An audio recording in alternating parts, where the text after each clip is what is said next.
लगना तो बहरहाल है, ये सबको पता है। लगेगी मूर्ति, मूर्ति तो लगेगी, हर हाल में लगेगी, लेकिन कोर्ट के हस्ताक्षेप से और फोर्सफुल्ली लगाना पड़ेगा। और इनसे यही तो पूछा जाना चाहिए कि भाई बाबा साहब की प्रतिमा के स्थापना में आपको क्या दिक्कत। मैं तो तमाम अपर कास्ट के लोगों से कहता हूँ कि आप क्या समझते हो, आपके इस विरोध से समाज के बड़े तबके को क्या संदेश जाएगा? संदेश ये जाएगा कि जो आरोप आपके पूर्वजों पर लग रहे हैं वो 100% सही हैं। ये तो इनका बस नहीं चले जो मायावती जी ने बनवा दिया ना दलित प्रेरणा स्थल, इनके पेट में मैंने कितना बड़ा दर्द हुआ होगा, कौन कौन टेबलेट ये खाए होंगे और क्या क्या प्लान बना रहे होंगे। और आप देखना, नज़र रखना, अंतिम समय में जब उन्होंने ये कहा कि मैं इस धर्म में जन्म ज़रूर लिया हूँ, वो मेरे बस में नहीं था, लेकिन मैं मरूंगा नहीं इस धर्म में। और जब दीक्षा भूमि में दीक्षा ली तो ये भी इनको पढ़ना चाहिए था कि कारण क्या रहे थे, क्योंकि दलितों पिछड़ों ने तो इतिहास रचा है। जिस जाति को आप कुर्सी पर बैठने नहीं देते थे वो देश के मुखिया की कुर्सी पर बैठ चुका है। सीजेआई बन गए, मुख्यमंत्री बन गए, केंद्रीय मंत्री बन गए, राष्ट्रपति बन गए, और अभी बनी हुई है महामहिम हमारी जो राष्ट्रपति महोदया हैं वो उसी वर्ग की, उसी समाज की है जिनका शोषण होता था। अगर पंडित दीनदयाल उपाध्याय जी की प्रतिमा लगे कोई परेशानी नहीं, अगर श्यामा प्रसाद मुखर्जी का लग जाए प्रतिमा कोई परेशानी नहीं, और मनु तक की प्रतिमा लगा दी गई जयपुर हाईकोर्ट जी, इनको कोई दिक्कत नहीं। लेकिन जैसे बाबा साहब का नाम आता वैसे इनके पेट में मड़ोर शुरू हो जाता। भाई क्यों? इसका मतलब तुम्हें संविधान से लेना देना नहीं है। आज भी मानसिकता में, तुम्हारे दिमाग में वही जातिवादी कीड़े कहीं ना कहीं घूम रहे हैं। मैं निंदा करता हूँ ऐसे सामंतवादी सोच पर, ऐसे मनुवादी सोच पर, ऐसे जातिवादी सोच पर, ऐसे ब्राह्मणवादी सोच पर, जो लोग आज भी 21वीं सदी में जब दुनिया चांद पर जा चुकी है, सबको ये पता था कि हाँ बाबा साहब की प्रतिमा लगनी है, और अंदर खाने उसे रोकने का प्रयास वो लोग कर रहे थे कि ना लगे।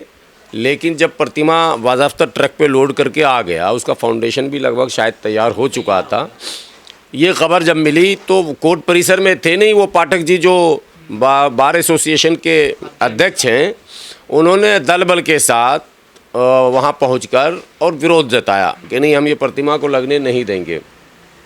जब ये खबर अम्बेडकरवादी वकीलों को लगी तो वो भी अपने जत्थे के साथ पहुँचे, और वो वीडियो वायरल है जिसमें दोनों में वाज़ाफ्ता जुत्थम जुत्ता हाथापाई हो रही है।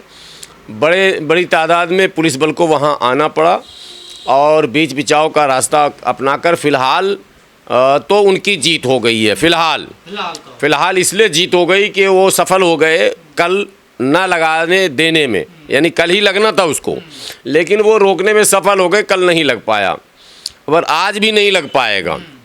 चूँकि जो जिस तरह का क्रिएट किया है इन लोगों ने माहौल को, ये एक ही संदेश दे रहे हैं सरकार को कि अगर ऐसा होगा तो ये हो जाएगा और वो हो जाएगा, ठीक है। और मुझे लगता है ये देर सवेर कोर्ट में रिट उट भी दाखिल करेंगे, कुछ भी करेंगे। लगना तो बहरहाल है, ये सबको पता है। लगेगी मूर्ति तो लगेगी, हर हाल में लगेगी, लेकिन कोर्ट के हस्ताक्षेप से और फोर्सफुल्ली लगाना पड़ेगा। जिस संविधान की रोटी खा रहे हैं वो वकील, उसी संविधान की बदौलत, उसी जुडिशियरी के इससे उनकी रोजी रोटी भी चल रही है। उस संविधान के निर्माताओं में जो नाम आता है, बाबा साहब का नाम आता, उनकी अध्यक्षता में, उनकी देखरेख में संविधान तैयार हुआ, उनके हस्ताक्षर हैं उसमें। तो आप जिसको संविधान का एक प्रतीक मान लिया गया है, आपको कठिनाई क्या है कि अगर नेहरू जी की प्रतिमा लगे कोई बवाल नहीं, अगर पंडित दीनदयाल उपाध्याय जी की प्रतिमा लगे कोई परेशानी नहीं, अगर श्यामा प्रसाद मुखर्जी का लग जाए प्रतिमा कोई परेशानी नहीं, और मनु तक की प्रतिमा लगा दी गई जयपुर हाईकोर्ट जी, इनको कोई दिक्कत नहीं। लेकिन जैसे बाबा साहब का नाम आता वैसे इनके पेट में मड़ोर शुरू हो जाता। भाई क्यों? इसका मतलब तुम्हें संविधान से लेना देना नहीं है। आज भी मानसिकता में, तुम्हारे दिमाग में वही जातिवादी कीड़े कहीं ना कहीं घूम रहे हैं, और यही जातिवादी कीड़ा इस समाज के लिए घातक है। लेकिन आज मैं बोल देता हूँ, ये SC ST के लिए घातक नहीं है। ये अपर कास्ट के लिए घातक है। उन्हें हर हाल में अपना मान लेना चाहिए। कई बार शंकराचार्य जी का बयान आ चुका है, कई बार मोहन भागवत जी का भी बयान आ चुका है। अब समता समानता की बात को स्वीकार कर लेना चाहिए। जाति के आधार पर किसी को छोटा बड़ा मानना या ऐसी अवधारणा आपकी है तो आप अपना नुकसान कर रहे हैं। आप देश का नुकसान कर रहे हैं, उस समाज का आप नुकसान नहीं कर रहे हैं। जैसे अभी आपने रोका, अगर नहीं रोका होता तो क्या होता, ग्वालियर में एक कार्यक्रम होता और प्रतिमा का जो है अनावरण हो जाता, खेल खत्म हो जाता। अब जब रोक दिया तो ये पूरे भारत में एक मुद्दा बना। तो जो अम्बेडकरवादी हैं, जो संविधानवादी हैं, जो बहुजन समाज के लोग हैं, वो अब टीका टिप्पणी कर रहे हैं। हम जैसों को भी इस पर बोलना पड़ रहा। तो टीका टिप्पणी में इतिहास को कुरेदा भी जाता है, और जो पिछले इतिहास हैं जातिवादी माने शोषण के, वो इतिहास भी फिर सामने आने लगेंगे। और जब उसको कुरेदा जाएगा जातिवादी शोषण के, उत्पीड़न के और अधिकारों के हनन के, तो भैया नाम आपके आएंगे। और जब नाम आएंगे तो वो नौजवान हमारे जो जाति को महत्व नहीं देते हैं, उन्हें भी फिर उनके दिमाग में, मन मस्तिष्क में आपके प्रति नफरत आएगा। तो हो रहा है जातिवाद का, तो नंगा नाच हो रहा। बिल्कुल, जातिवाद का जीता जागता ये प्रतीक है। और मैं निंदा करता हूँ ऐसे सामंतवादी सोच पर, ऐसे मनुवादी सोच पर, ऐसे जातिवादी सोच पर, ऐसे ब्राह्मणवादी सोच पर, जो लोग आज भी 21वीं सदी में, जब दुनिया चांद पर जा चुकी है, जब सारे धर्मों में इक्वलिटी की बात हो रही है, तमाम धर्म में दबे कुचले लोग बाहर निकल रहे हैं। आपको इनको नेल्सन मंडेला को पढ़ना चाहिए, इनको मार्क्स और लेनिन को भी पढ़ना चाहिए, इनको वो तमाम क्रांतियों को पढ़ना चाहिए जिन क्रांतियों ने यूनिटी लाई है, जिन क्रांतियों ने जो है समता समानता का माहौल पैदा किया है और कई जगहों पर राजशाही का जनाजा निकाल दिया है। कई देशों में आज जो है समाजवाद की स्थापना हो चुकी है। तो भारत जो है वो समाजवादी प्रजातांत्रिक लोकतांत्रिक देश है। ऐसे देश में अब मनुवादी सोच, सामंतवादी सोच के लिए जगह नहीं है। जब कोर्ट कमेटी ने परमिशन दे दी, पीडब्ल्यूडी उसका निर्माण करा रहा है, तो फिर इन्हें दिक्कत क्यों हो रही है? ये कोई अम्बेडकरवादी अलग से थोड़ा जबरदस्ती लगा रहे हैं। पीडब्ल्यूडी ने बनवाया ना फाउंडेशन देके। जितने बाबा साहब के प्रतिमा जहाँ जहाँ हैं, आप ये बताओ उन पर हमले कौन कर रहे हैं? उनका क्या बिगड़ रहा उस प्रतिमा से? उनको क्या बाबा साहब की प्रतिमा मुँह चिढ़ा रही है? उनको बाबा साहब प्रतिमा से ट्रैफिक उनका जाम हो रहा? क्या हो क्या रहा? फिर क्यों हमले की खबर आती? बाबा साहब की प्रतिमा का हाथ तोड़ दिया, कहीं ये कर दिया, कहीं खबरें आ रही हैं लगातार। क्यों? दरअसल इनको किसी भी कीमत पर आपके महापुरुषों, सिर्फ बाबा साहब की बात थोड़ा ना है, या और किसको झेल रहे हैं? ये तो इनका बस नहीं चले जो मायावती जी ने बनवा दिया ना दलित प्रेरणा स्थल।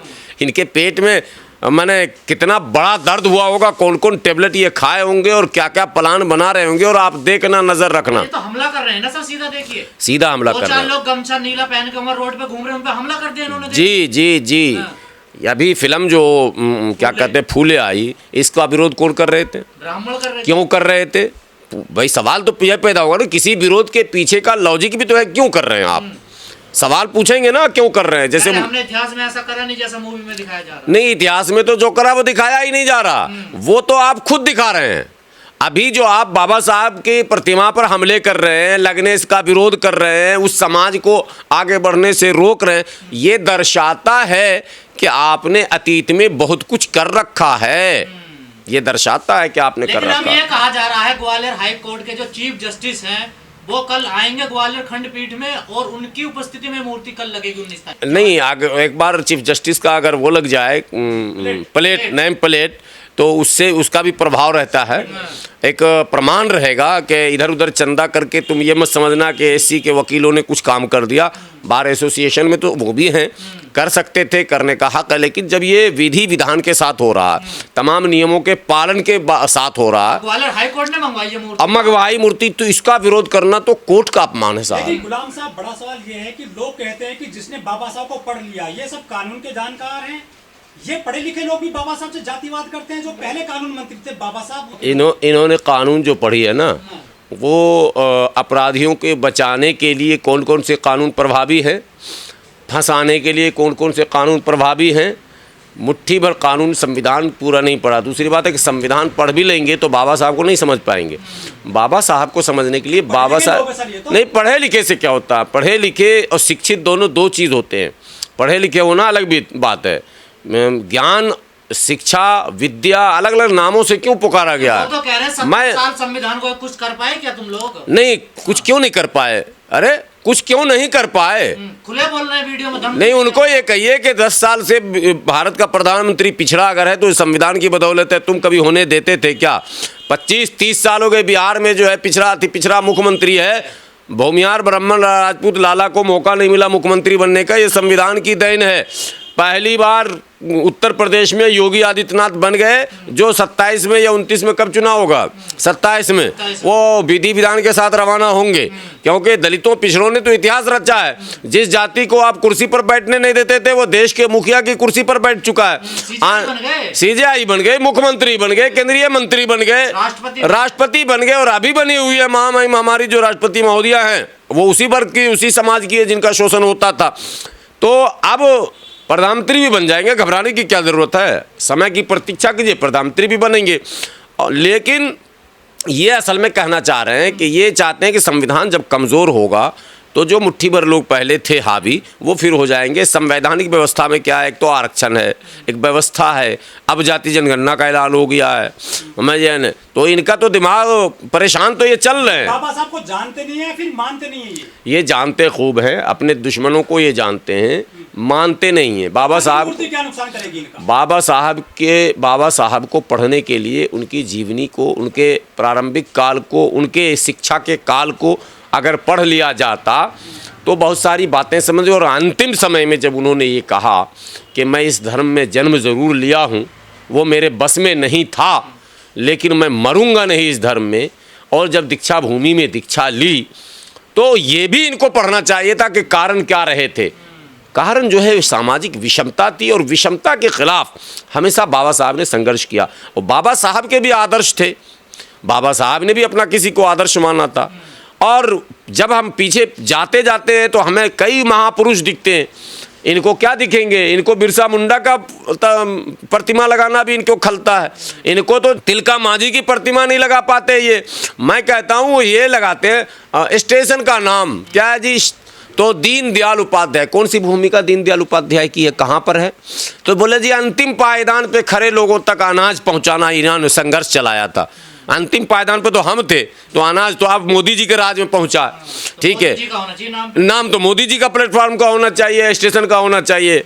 उनके ज़माने से लेकर और तब तक तो श्यामा प्रसाद मुखर्जी के बारे में वो वीर गति को प्राप्त किया और ये किया, और वो ना होते तो कश्मीर का लो ब्रिगेडियर उस्मान ने बचाया। ठीक है, बचाया लड़के किसी और ने।